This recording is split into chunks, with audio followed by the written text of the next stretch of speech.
It's not madness, it's conversation. Arrow.net, ARROE.net. We are unplugged and totally uncut with Johnnie Christmas. Hello, Arrow. Yes, how are you doing today, Johnny?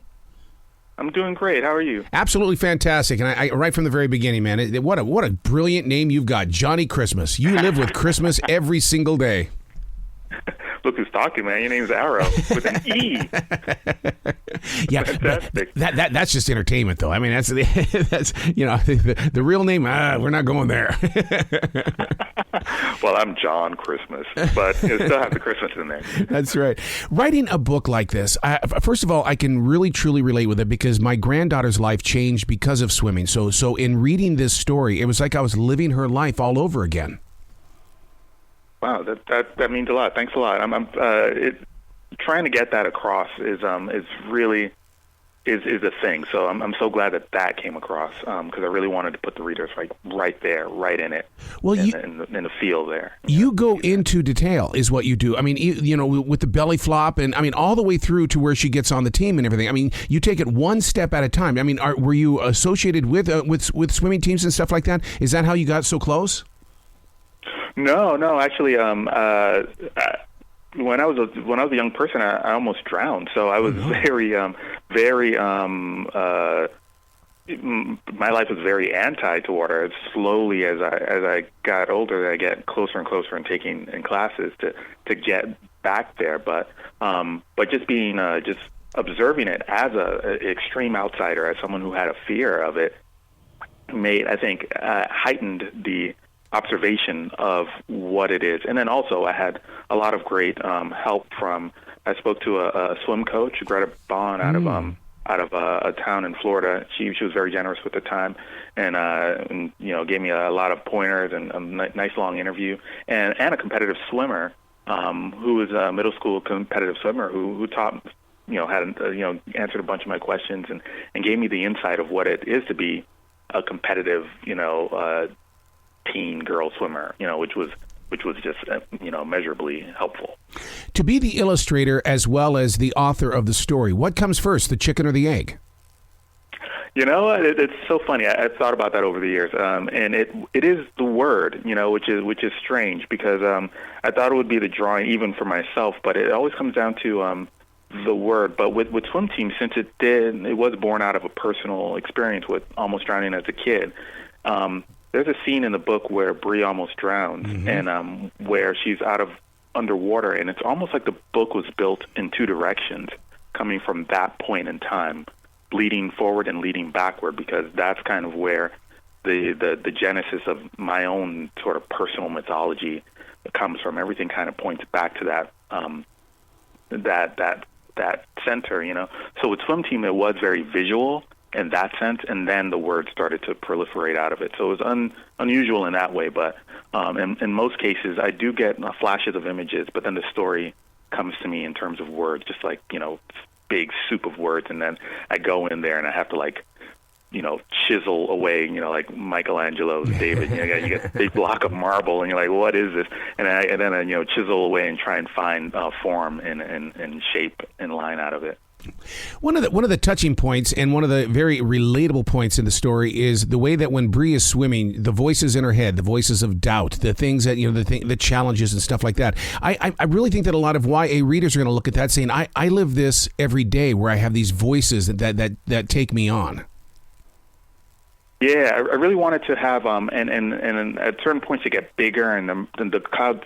The balloons even become more stormy. Yep. They're like storm-colored even, because many people I know in my life who are struggling with negative thoughts or extreme rumination or anxiety and depression. A lot of these things manifest in a way that's almost unavoidable, and in a way that's hard to describe to others. So I wanted to have a way in which to portray it in the book, where you can see that Bree can't get away from it. Like at one point, she has to physically push some of these out of the way just to get to her next class. So it was very important to me to kind of find a vehicle or a technique that will convey to readers just how that it's just in her head, yes, but that can mean everything's in our head, So having Bree have to struggle with those thoughts and feelings to get to the objective that she's laid out for herself. Getting through this school year in a successful way, I thought was vitally important. To create a graphic novel, the reason why I can relate with this is because that's how my grandson learned how to read. You couldn't put a book in front of him and he would never read it. But the second that we put a graphic novel in front of him, all of a sudden, not only did he become the reader, but he draws, and he draws characters and he gives them stories. Is that how it happened for you as well? I think so. Yeah, I started off with like Sunday morning, like newspapers. Back when comics were newspapers. But I don't know if I was I know there are a lot of reluctant readers who find their way into comics, and I don't know if that was the case with me, because comics were such a part of my life from so early on that I can't even remember. But I do remember that they were the first reading that excited me. Because words on paper in terms of prose or whatever was just kind of these arcane little characters that you had to divine what they mean. And being a young person without at least me, I didn't have a whole lot of life experience as a kid, so I didn't know like what these things were referencing to. I didn't have a lot of this deep inner life to tap back into. But with comics, I can see how they felt. I know how Charlie Brown felt when Lucy pulled the ball out from under him, because I could see his face, and that was vitally important, and that was I think what drew me to the medium as a young person. And I, much like your grandson, pretty soon thereafter started making my own comics and having my own little stories and experiences that kind of codified what I was feeling in the world and put them in a context that I could understand. So often we think of comics as being superhero books and things like this, but in a really positive way, I believe that Bree has a superpower, and it's swimming. Yeah, and I would go further that it's a superpower she just discovers through the book, but one of her main powers is the power to keep trying, to iterate. Like, she just continues to, one of the messages I wanted to have in the book is that you don't have to be great at a thing right off the rip. Most of us aren't, but every time you try a thing, you'll get a little bit better at it, or you'll get a little bit more familiar at it. And little by little, you can find that you have your own vocabulary with this thing. So you can truly get great at a thing, or you could just get comfortable at a thing, but at least it's your thing. It's not this other thing. Swimming doesn't have to be this thing outside of yourself, or being good at auto repair doesn't have to be this thing that's completely arcane. Like, if you're trying it and you're getting more comfortable with it, little by little it becomes your way of doing things. Like, we all have, a grandmother. I love the way my grandmother sings. Like, she doesn't sing like Whitney Houston, but she sings like grandma, and it's a very specific way that I love, because it's the way grandma sings. And I think that's an important message in the book, that, you don't have to be a natural at anything. You just get in there and make it your own.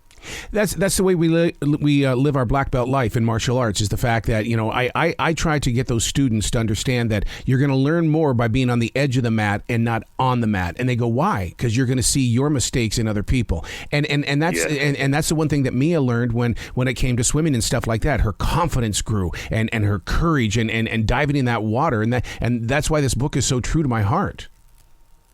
Oh man, that means so much. Yeah, and I've also found that I've learned a lot more from my losses than from my from the wins. Yep. Because a lot of times when you win, you think, oh great, nothing to improve here. I'm off to the next thing. Yep. But when something goes wrong, you have that moment of reflection, that time to look back and think, okay, like, where did this go wrong? And you can dissect, little by little, okay, maybe I can improve a little bit here. Maybe next time I could do this way. And that's why it's so important. And I think that's what's so great about, in martial arts or swimming or in sport in particular. It's a safe environment in which you can fail. Yes. And you can learn, and you have instructors there who can go, okay, that thing that you did there, maybe you could do it 20% more this way, or and it's a safe way to go out in the world, and it builds this confidence when you go into the world where you realize, oh, when things go wrong, they don't completely fall apart, or they don't have to, that you can try it again, and you can try to improve and try to be better, and walk with your head high and get on out there and fumble and make your mistakes, but you get back on the horse. I love it. Johnnie Christmas, you got to come back to this show anytime in the future. The door is always going to be open for you. Arrow, thanks for having me now, and I hope and pray that I have some time with you again in the future on the show. Absolutely. You be brilliant today, okay? Thank you, sir.